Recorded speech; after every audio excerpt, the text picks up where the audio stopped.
Hello po guys, for today's video is a blessing para sa akin dahil nakuha ko po yung sahod ko para sa buwan ng July. So ito po yun.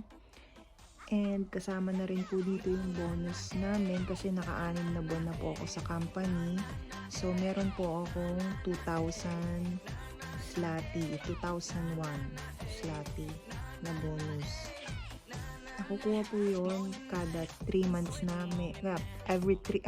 kapag nakatatlong buwan na kami, meron kaming bonus. Tapos ngayon na naka-anim na buwan na ako, yan po, meron na akong 2,000 zloty na bonus.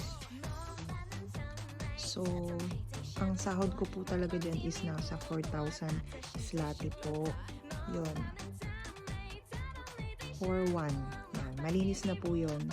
Nandun na po yung, nakaltas na po dun yung bahay na 155 zloty. And then, yung pong mga dapat pa nilang ikaltas, na ikaltas na po doon. So, malinis na po yung sahod ko na yun. So, ito na nga po yun. Cash po ang sahod namin dito. Hindi po nila nilalagay sa ATM namin. Kami po ang nilalagay sa ATM namin.